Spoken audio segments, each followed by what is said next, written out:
हिंदुस्तान के पूर्व प्रधानमंत्री भारत रत्न स्वर्गीय अटल बिहारी वाजपेयी के जन्मदिवस के अवसर पर राजधानी पटना के बापू सभागार में ACFL के द्वारा महिला सशक्तिकरण समारोह का आयोजन किया गया है। अब देखिए किस तरह तमाम महिलाओं की उपस्थिति यहाँ पर है। साथ ही बिहार बीजेपी के तमाम नेता, चाहे वो बिहार विधान परिषद के नेता प्रतिपक्ष सम्राट चौधरी हो, बिहार सरकार के पूर्व मंत्री नितिन नवीन हो, चाहे केंद्रीय मंत्री नित्यानंद राय हो, भाजपा के पूर्व सांसद RK सिन्हा हो, बीजेपी के राष्ट्रीय महामंत्री त्रिराज सिन्हा हो, तमाम लोगों की मौजूदगी में इस समारोह का आगाज किया गया है। और देखिए अभी मंच से भाजपा के पूर्व सांसद RK सिन्हा मंच को संबोधित कर रहे हैं। चलिए मैं आपको सुनाता हूं कि क्या कुछ कहना है RK सिन्हा का। मैं बता दूं एक बार फिर से आपको कि आज भारत के पूर्व प्रधानमंत्री स्वर्गीय भारत रत्न अटल बिहारी वाजपेयी का जन्मदिन है और इसी जन्मदिन के शुभ अवसर पर राजधानी पटना के बापू सभागार में महिला सशक्तिकरण समारोह का आयोजन ACFL परिवार की ओर से आयोजित की गई है। ACFL के इस कार्यक्रम में आए और दीदियों से मैं एक क्षमा प्रार्थना करने के बाद अपना भाषण शुरू करूंगा। मैं जानता हूं कि आप लोगों को बहुत दिक्कत हुई। 15 लाख से ज़्यादा हमारे जुड़ी हुई महिलाएं हैं, लेकिन ये 5000 ही हम इस हॉल में आज बुला सकते हैं। तो जिनको मना किया गया आने के लिए उनको मेरी तरफ से क्षमा प्रेषित करिएगा और अगले कार्यक्रम में हम उनको अवश्य बुलाएंगे। अब एक बार मेरे साथ जोर से नारा लगाएंगे, भारत माता की, हाथ उठा के, भारत माता की।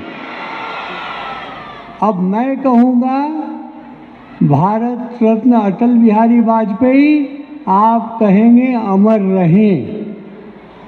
भारत रत्न अटल बिहारी वाजपेयी, भारत रत्न अटल बिहारी वाजपेयी, भारत रत्न अटल बिहारी वाजपेयी।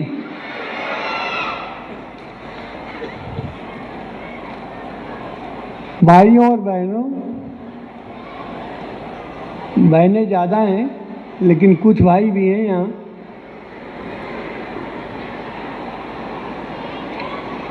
भारत रत्न अटल बिहारी वाजपेयी एक अद्भुत व्यक्तित्व थे, अद्भुत,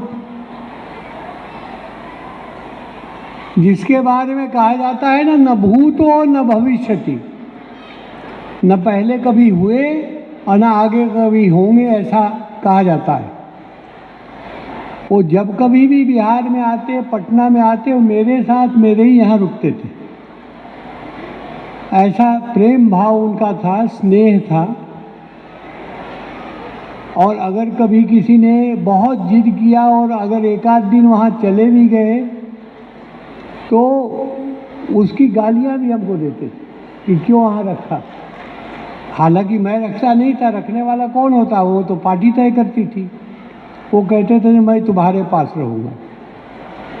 प्रधानमंत्री 13 दिन के हो के जब उन्होंने इस्तीफा दिया और मुजफ्फरपुर में पार्टी की कार्य समिति में उनको आना था,